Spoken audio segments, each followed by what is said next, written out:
20-ci əsrin 30 ili Azərbaycan tarixində Heydər Əliyev dövrü olub. Heydər Əliyev tarixdə özünə məxsus yer çıxan şəxsiyyətlərdəndir ki, onun zəngin irsi hələ də politologların, filosofların, tədqiqatçıların diqqət mərkəzində olacaq.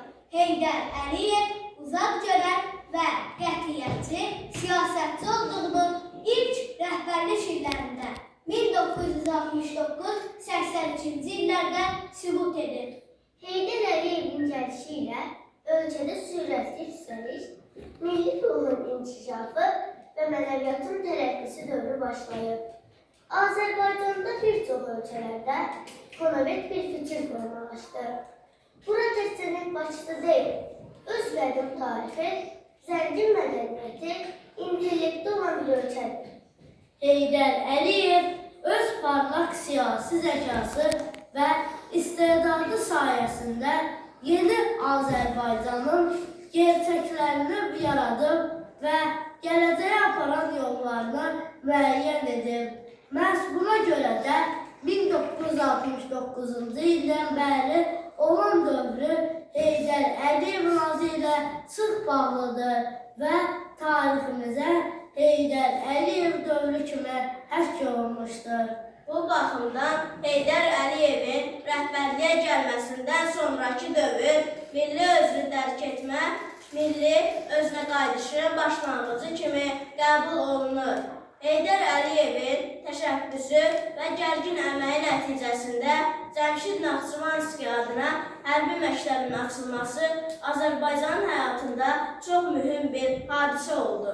İlk dəfə olaraq ölkədə hərbi kadrlar yetişdirildi. Bugün qətiyyətlə demək olar ki, Heydər Əliyevin ölkəmizin bütün sahələrində olduğu kimi neft sənayesində də gördüyü işlər, onun uzaq görən planlarının Azərbaycanın əsrin müqaviləsi ilə xalqımızın müstəqilliyinə və rifahına doğru aparmaq niyyətlərinin əsasını təşkil edirdi. 1994-cü ilin sentyabrın 20-sində Bakıda Gülüstan sarayında Qərbin neft şirkətləri ilə bağlanan sazişi müstəqil Azərbaycan dövlətinin yeni tarixinin şanlı səhifəsini açıb. Sonradan haqlı olaraq əsrin müqaviləsi adlandırılan bu saziş həqiqətən müstəqil Azərbaycanın neft sayılmasına əbədi həkk olunur. Bugün Azərbaycan dövlətinin Heydər Əliyev yolunun layıqlı davamçısı Prezident İlham Əliyev davam etdirir.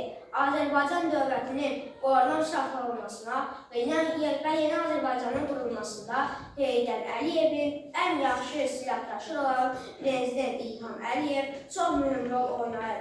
Prezident İlham Əliyev atasından əmanət aldığı bu müqəddəs öhdəliyi layiqincə başa çatdırdı. Azərbaycan ərazi bütövlüyünü bərpa etdi. Gözlərində açılır bu millətin səhəri, sənin adınla bağlı bu xalqın hər zəfəri. Qədəmin dəyən yerdə səhralarda cül açır, Gülüstana çevrilir yurdun kəndi, şəhəri. Günəş doğur elə bir harda çəkilir adım, dosta fəxarət gəlir, gözü kör olur yadın. Azərbaycan deyəndə səni düşünürük biz, azadlığa inamı xalqa sən bağışladın.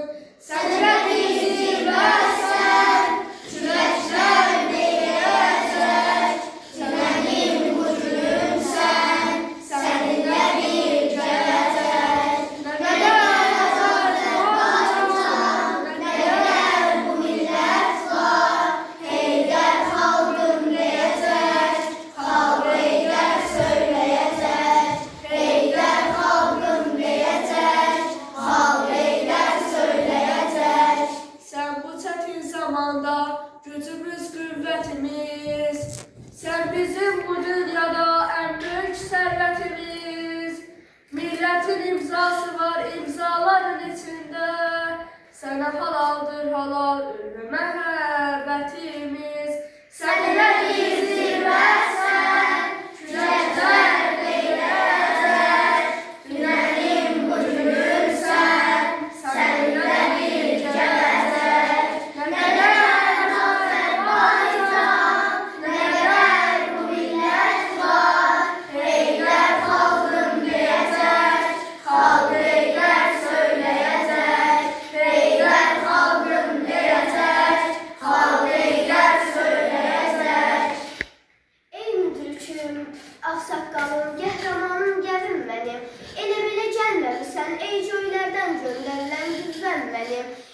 saçına, çamalına, ulu tanrı dili zəyib.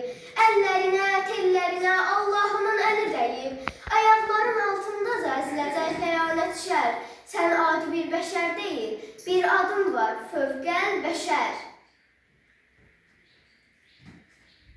Mən sən boyda ucalıqda dağ zirvəsi tanımıram. Uca dağın ucasısan, zirvələrin zirvəsisən. Sənin kimi tarixlərdə yaşayacaq yer əvəzi, göy əvəzi tanımıram. Mənim uca tariximdə zirvələrin əvəzisən. Tarix boyu öncədə sən gördəsən. Hər il, hər ay, hər gün, hər dəm tarix boyu meydandasan. Milletimin ürəyində nəsil-nəsil göyərən hiç məhəbbətsən. Sən nağıla, əfsanəyə çevrilmiş bir həqiqətsən. Qəlbimizin içindəsən, dilimizin ucundasan. Laylada dastandasan, layladasan, nəğmədəsən, şeirdəsən. Azərbaycan dünyasının hər yerində, hər yerdəsən. Qoy eşitsin bütün dünya, sən əbədi prezidentsən. Prezidentin uca fəxri kürsündə əbədisən. Dədə Heydər, xalqım üçün əbədidir. Seçdiyin yol, qoyduğun yol. Dədə Heydər, bugün bizim getdiyimiz bu ulu yol, bu əbədi yol, həmin yolun davamıdır. Karvan gedir öz yolu ilə, adı İlham karvanıdır. Karvan gedir öz yolu ilə, karvan başı, gen sinəli, uca boylu, dağ cüssəli, uca adlı, uca soylu. O alınmaz qalaların alasıdır. O keçilməz keçidləri keçəsidir. O Heydərin balasıdır. Atasının yolu üstə düşüb qalmış qara qəmbər daşlarının atasıdır. Karvan gelir öz yoluyla. Bu yolundan heç kəs onu döndərəməz. Bu yol həqiqətin öz yoludur. O bu yollar gedəcəkdir. Dağlar, daşlar əssə onu. O bu yolla gedəcəkdir. İldırımlar kəssə onu. O bu yolla gedəcəkdir. Onun hər damarından atasının qanı axır. Heydər, Heydər qanı axır.